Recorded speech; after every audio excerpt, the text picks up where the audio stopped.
Got it. Cool. How's it going, everyone? My name is Theo. I'm here with the SDSU Center for Surf Research podcast.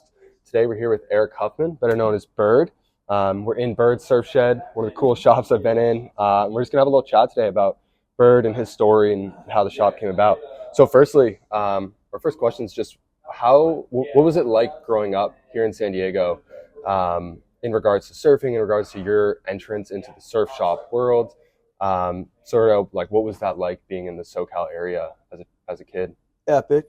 Epic. Yeah. I mean, being here in San Diego County in particular, Southern California has always been known as a surf area, but San Diego in general is probably one of the best areas to be in. A lot of innovation in terms of the shapers, endless variety of surf down here. In those earlier days, I started surfing back in the 60s, and it was pretty pristine. Yeah. What was like the first spot you started surfing at?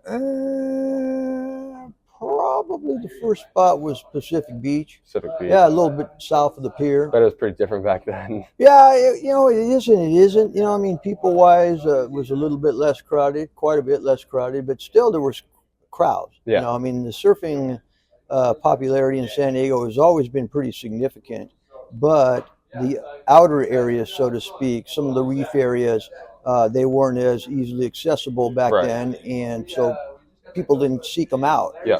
You're not going to go down the road if you've got a good wave right in front of you. If you've got a wave in front of you with 20 guys on it, then you're going to go down the road or up the road and trying to find a place that doesn't have so many people. Yeah. But it was wide open. Are there any waves at that time that people weren't surfing in San Diego and now are like pretty big popular spots? Tons. What do you think's like one standout wave? Horseshoe. Nobody surfed Horseshoe. Yeah. I mean, that was a throwaway wave. Middle Point, throwaway wave. What about down Simmons, at the cliffs? Were people Lewis. surfing a lot down at some but nobody went downstream further down than most of the spots, and there's so many different breaks the further down you go. To this day, a lot of people don't seek them out, because again, it takes some effort. You used to have to climb down a rope. It was a military base. It still is segregated from the public. So, you had to kind of be sneaky on how you got down to it. So a lot harder to do that nowadays. Great hideaway spot. Cool.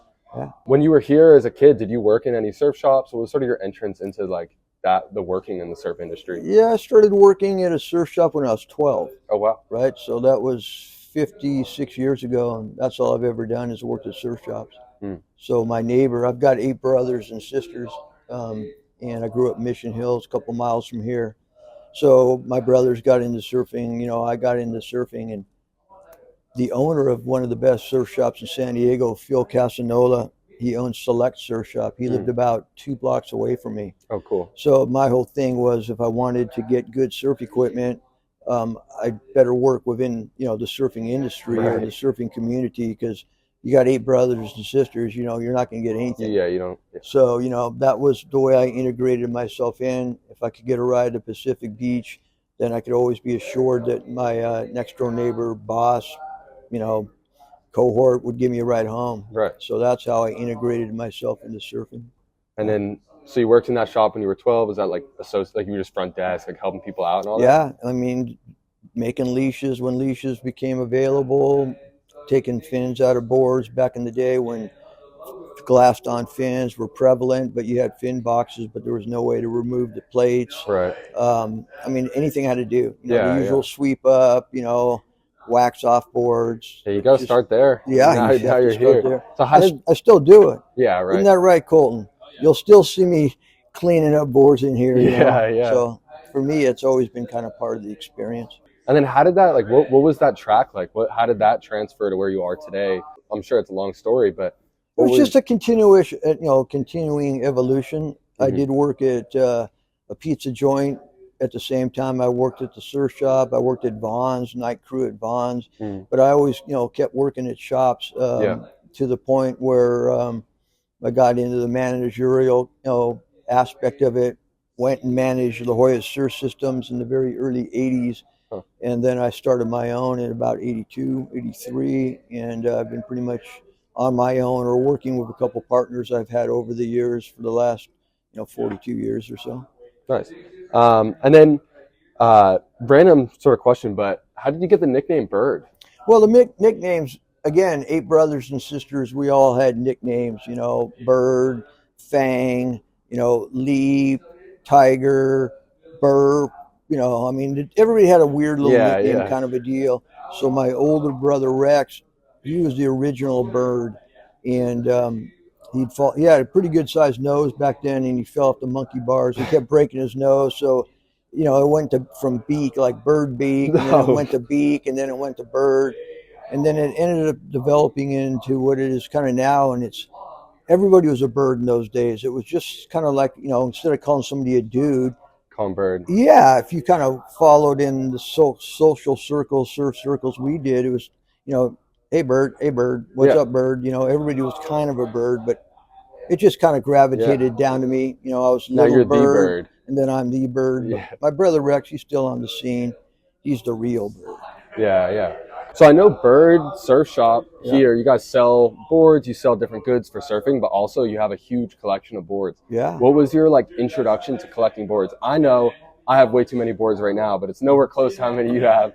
Yeah. What was that like at the start? When did you decide I'm going to start collecting these boards? And what was? I was like 14, Mhm. and the guy brought in. I still have the board. He brought in an old Mike Hinson, Gordon and Smith. That you got to remember at the time it was like 1972, right? Yeah. So nobody was riding longboards. The thing was only 5 years old, Yeah. so it was in really good condition, but nobody wanted it. You couldn't sell it.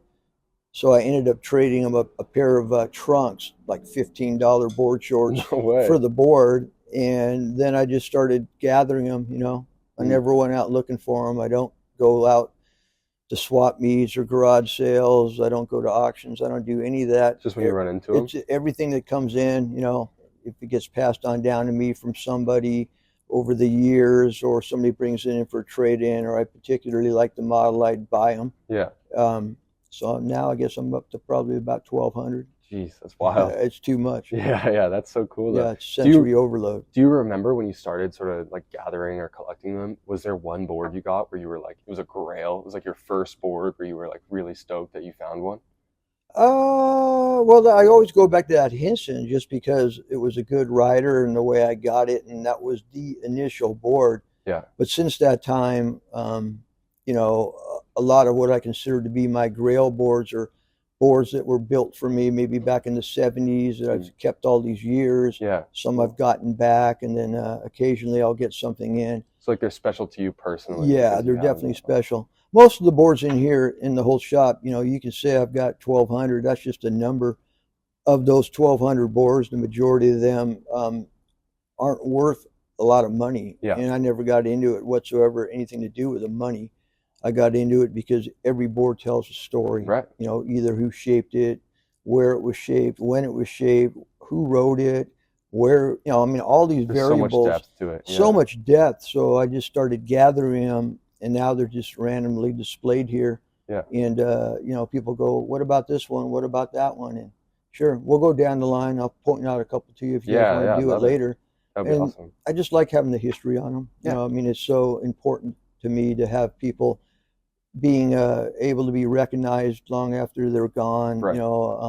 And that the people nowadays, younger guys, have an idea of all that went into building boards and what still goes into building boards. Definitely. And I think it's important to have someone like you in a place like this to be an entry point to understand the culture behind it. I mean, people now will just walk into a shop and there's a row of 15 with the exact same model, brand new, perfectly white boards that are all pretty standard shapes. Yep. Coming in and seeing all these boards with just the art, the different shapes, the styles, different shapers, and hearing that makes people understand the depth behind surfing and the religion behind it a little bit more. Yeah, I mean it's a very, very deep history on boards. I've got boards from as early as 1920 up to future design boards that aren't even on the market yet. That I'm constantly trying to stay aware of what's going on then, now, and down the road in terms of materials and fin setups and everything that's involved with surfboards in general. That's what I really want to know about. Yeah.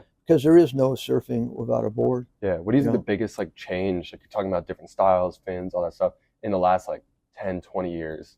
What do you think the biggest change has been when it comes to board construction? Well, the construction aspect, higher quality materials are, being used right now. I'm a avid fan of um, Firewire surfboards, Thunderbolt surfboards. A lot of people don't like them because they're not made in our country. They're made offshore, but there's a reason for that. Affordability wise, environmentally wise, you can't do them over here. Right. And I've always been about wanting to surf better. I don't care where it's made, who's made it. If it makes me surf better or makes me feel like I'm surfing better, I'm going to ride it. Definitely. Of course, I'm not going to not always get the hand done boards I've grown up with because they're sacred in their own right. But in terms of using a board more as a way to progress, I always want to be in the forefront of that. You know? And most surf shops today, they don't offer that. It's hard to even call them surf shops for me. Definitely. I kind of equate them more to like 7-Elevens or something. Yeah, they're all pretty redundant. And like you mentioned, they have boards in there, but we are all about boards here. And all the shops I've worked at and run over the years, it's always been important to me to do the board thing at the foremost. But it's very hard to make money doing it. The money is all in the accessories and the clothing and all the other peripheral stuff that has gotten into the surfing's world. That's all secondary for me. Yeah, a lot of the shops are just getting in like a shipment of a quiver from a company that's like this year's model. That's like one of the interesting things about that shop we were at recently. They have a shaping bay where they do lessons with people and let them shape their boards, which is something I've always wanted to. I bought a shaping kit a while ago and had all the stuff for it. Never got around to doing it. But did you have like a first board you shaped? I never shaped a board. Never shaped ever, really? Not my entire life. I tried once a long time ago with Rusty building the first board for my son, who is my partner here now. He's 30 something. But when my kids are 3 years old, I had boards built for them, and I went out there and I cut it out on with the jigsaw. Cut it out, and he handed me the planer.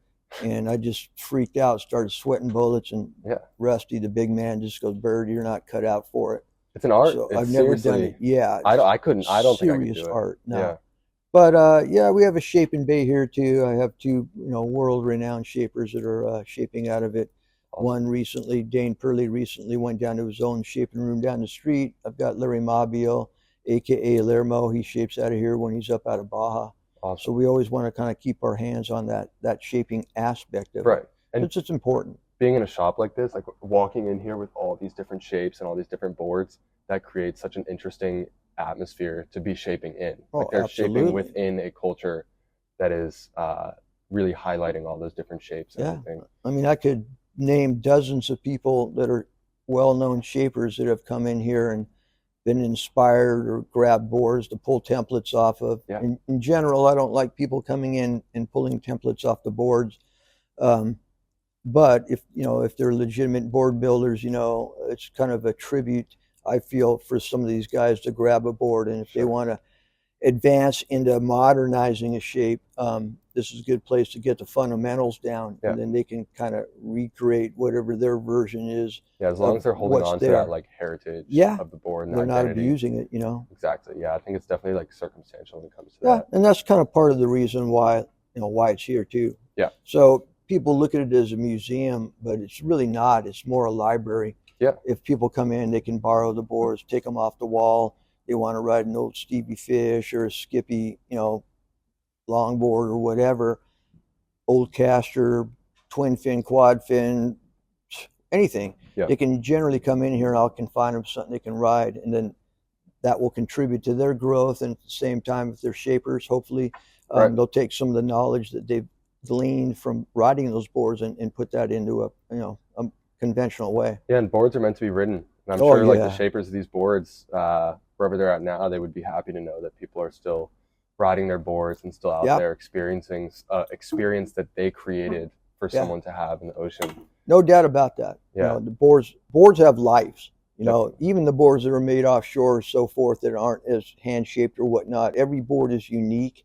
Nothing is exactly the same, whether or not it's coming out of a offshore factory or not. There's still somebody's hands that are involved with it. There's environmental differences, meaning that temperatures change. the day that the board's getting glassed, and that will affect how the board is glassed. Right. Is it significant enough to know a big difference?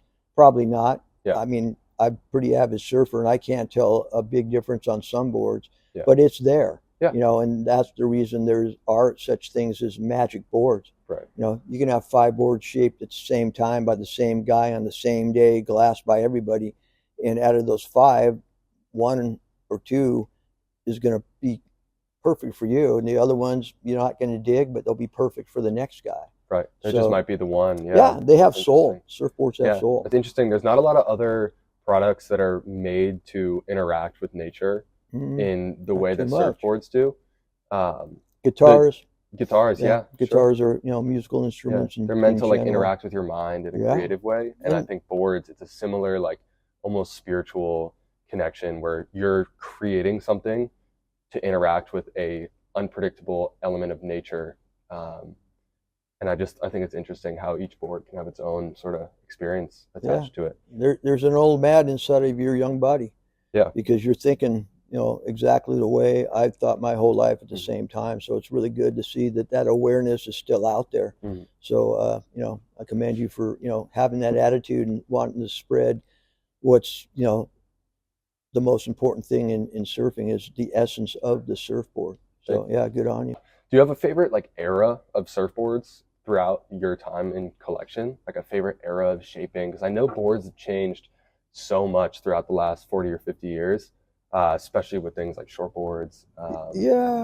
70s for sure, because I think that was really the most creative period of time when boards went short, when the Australian influence came over and all the big companies that had thousands of 9'6" boards on the showroom and in their factories, they couldn't get rid of them. Right. I mean, it was done. Yeah. So a lot of those companies shut down, and then the garage shapers came into play. Yeah. So there was a rapid development of styles of boards and sizes, bottom contour shapes.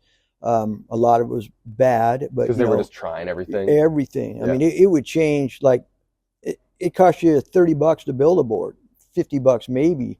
Blanks for 10, 15, the materials and your labor. So, you'd ride a board and 2 weeks later your friend was riding it, and 4 weeks later you had another one. Right. So they were changing at such a rapid pace. It was also very hard for any commercial surfboard company to stay with that change. So the 70s was very, very innovative. Most of what you're seeing now, the so-called mid-lengths and all these names that people want to call boards now, it was all just a representation of boards that primarily came out of that time frame. Be it twins or quads, My parents are always saying stuff about how like a lot of trends nowadays, we all as young people think that they're new things, but it's like just stuff that's being recycled from the past. Is there like new trends you see in surfing that you're like, hey, we did that back in the 70s? Everything. Everything? Now, I mean, everything right down the line, be it bonzers, be it quad fins, be it twinsers, be it mid-lengths, be it classic San Diego fishes, 60s longboards getting recreated. A lot of the people are going back to the basic elements of the design. Yep. You'll get into a design, you'll modify it, you'll change it, you'll try to improve it, and in half the time, just the original design is just as valid now as it was 40 years ago. Yeah, I think it's cool though with shaping how both ends of that spectrum are cool and interesting in their own right. Like the very basic glider longboard is just as basic as it can be, is beautiful because of how basic it is, but also these like super experimental shapes that people are doing are also like so interesting. The thought process behind like, what can I do to change this board, have it serve a similar purpose but in a different way, you know what I mean? Yeah, I definitely know what you mean. The biggest difference, and something I'll say to people if they're listening, is that when you get a surfboard, you want to ride that surfboard for its design, right? So you might be very good at riding your typical thruster or whatnot, and you want to jump on a fish or an egg or a mid-length, for lack of a better name for it. You have to kind of disregard what you're thinking on your thruster, and you have to look at what that board's designed to do and ride that board for what it's designed to do.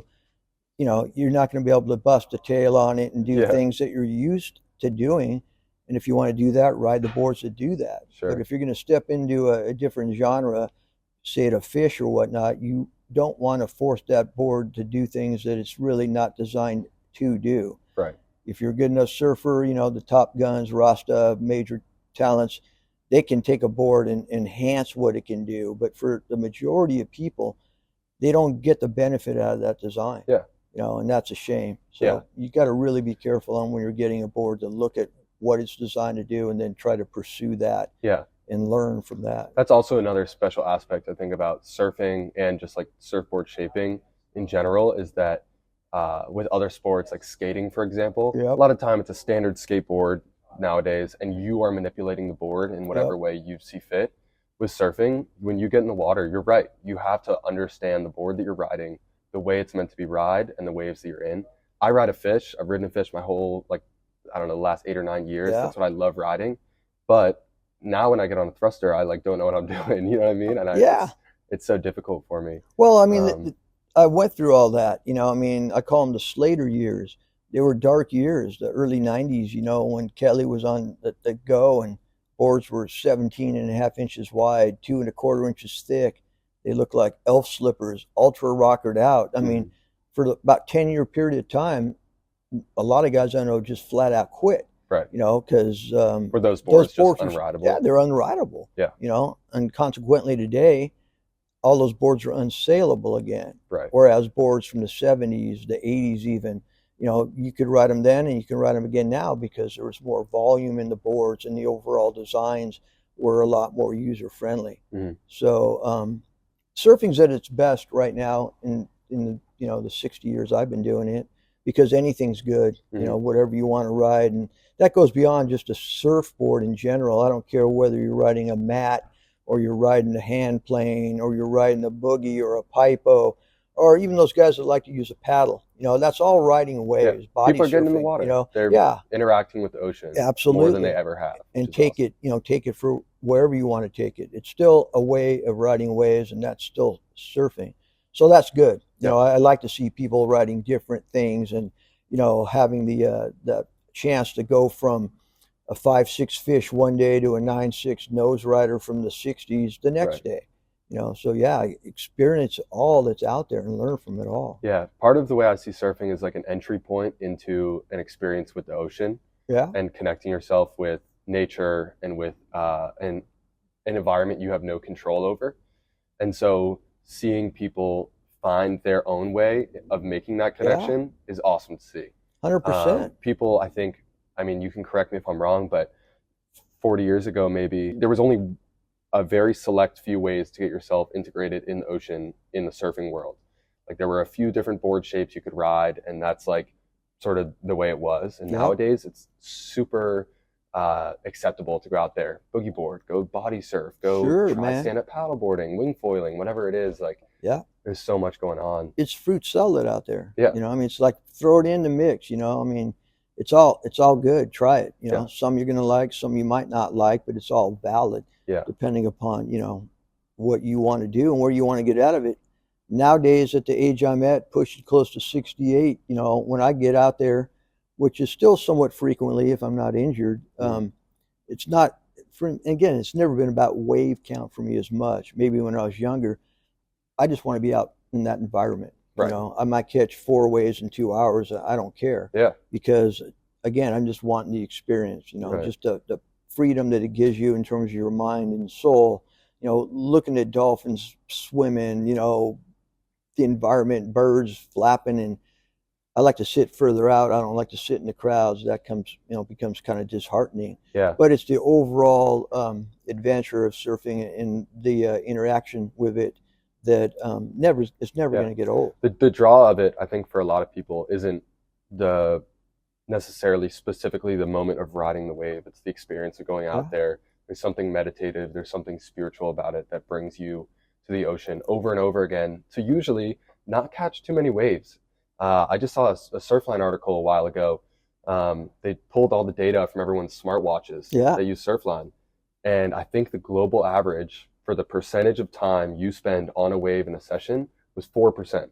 So all around the world, all these people are spending tons of time, tons of money, and creating an identity around something Yeah. that they really only experience 4% of the time that they're in the water. There is something beautiful about surfing that draws people to do that and put all that energy in for such a objectively small payback when it comes to waves. Yeah. You get something else out of it that's like a little bit intangible. People like, you can't really put your finger on No. why everyone loves it so much, which is awesome. Yeah, well, there's different kinds of levels. I live surfing. I've always lived surfing. Nowadays, with the influx of people surfing, especially after the COVID situation, people are looking at it more as a sport. I want to surf. I'm going to do it Saturdays with my friends. I don't care if it's good, bad, indifference. I'm not going to follow it. They want to plug it in like a golf game or a basketball game or whatever. Yeah. They make time to do it. Does that make them any less of a surfer than somebody who lives it more? Not really, but it's just a different approach to it. Yeah. They might not get as much out of it as somebody who's more spiritually involved with it. Right. But they're still getting that fix. Right. Or what they get out of it might be different. Like I'll say that, like, I have friends that they shortboard a lot. They're always at Blacks. They're always at the reefs in La Jolla. They're always out there, like, really pushing themselves to become a better shortboarder. I have other friends, on the other hand, they go out maybe like once, twice a week on a log when it's sunny, and they just have a good time out there. And it's like a meditative moment for them throughout the week. Other friends, maybe they're going out just because their friends are going and they want to spend time with friends doing something in the water.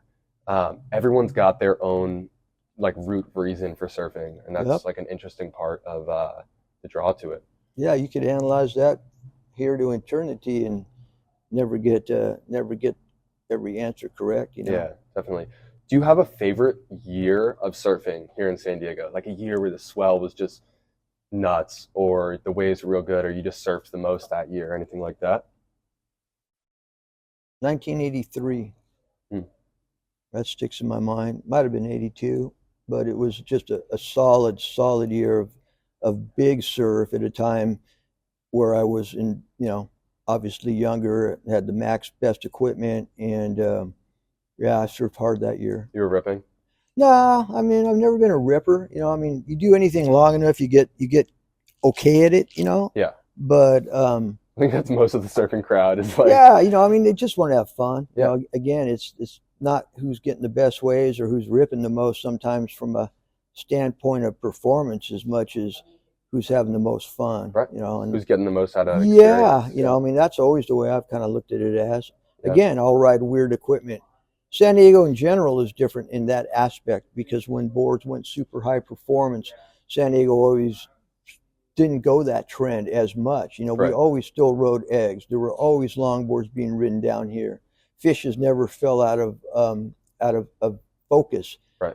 So living down here and then working at shops the way I did and what my philosophy is on it, we always rode a wide variety of different boards. So a little bit different than some of the more performance-centric areas, up in LA and so forth. They're pretty hardcore on just intensity. It's just more laid back down here, I think. Yeah, it's different everywhere. I'm from New Hampshire. Oh, good call there. Yeah, so I grew up surfing there in the winters and dedicated. Yeah, definitely. It was like awesome coming out here and surfing in the sun and everything. But just on what you were saying, like the boards out there are different, the style of surfing that everyone partakes in, and the atmosphere around it's definitely different. I see what you mean about how like different areas foster different sort of surfing cultures or atmospheres, even just here in the States. That goes along with, the topography around the areas you surf. I mean, again, San Diego, you got reefs, you got quasi points, you've got wicked beach breaks and so forth. So you get that wide variety of different types of surf in one confined, tight area, which is a benefit. Whereas if you grow up somewhere in, central LA or whatnot, it's 90% beach break. Right. So you just end up kind of catering it more towards what you have to ride. It's a different experience. Yeah. Like every break, that you could go in 10-mile increments up the coast, and every 10 miles, like people are going to have a different experience and a different like general idea of surfing wherever you are, which I think is pretty cool. That was the good thing about growing up again in the 60s and 70s, right? So you would go from San Diego proper, meaning here, there was like 3 shops in town, 4 shops in town, and each shop was different, because they sold boards from a different manufacturer or their own boards. T-shirts were their own style of brand shirts. If they sold trunks at all, they were usually made by the guy's, the owner's wife or his girlfriend. Yeah. So going to a different shop was a huge thing. Then going from here up to Del Mar was like totally different. And then going from Del Mar, Solana Beach. I mean, yeah, you're right. Every 10 miles, 15 miles, it was a whole different kind of group of people and different styles and everything else. And their perception of surfing. Yeah, it was super fascinating. I mean, it was a thrill. And if you were road tripping, there weren't that many surf shops, so you made it a point to stop in the different shops just to see how the other, part of surfing kind of grew. And you always cheered for your hometown, but you always had appreciation for the the out of town team too. Cool. Yeah. Well, now you got your place in that lineup of shops there. Has owning this shop been like a full circle moment for you? What's that experience been like at this point in your life? It's just a point of reflection, I guess. Again, I've been doing it for over 55 years, so that's a lot of surfboards. Yeah. That's a lot of days surfing. That's a lot of customers I've dealt with. I mean, I'm dealing with the great grandchildren of some of the people I sold boards to, literally. So I reflect a lot about, what I've been through, who I've dealt with, and again, how special surfing is, and that's never left me. I mean, I've been very dedicated to it. It's definitely more of my life than, anything else that I do outside of raising my family. But I get reflective, I can feel a sense of accomplishment. I think I'm on the right track. I think the future of the shed is secure. My son has mentioned Jackson. He's going to run it for me. And he has similar ideas on the history of surfing. All my kids, I've got 3 kids, and Jackson, I got 4 total. I got 5 grandkids. Yeah. So hopefully it'll kind of satellite right on through, and it will continue on for from here to eternity. That's awesome. Yeah, it's fun. Thank you so much. Yeah. Should check out some boards? Yeah, let's go do it. Let's do it. Let's wrap. Cool. That was perfect. That was great.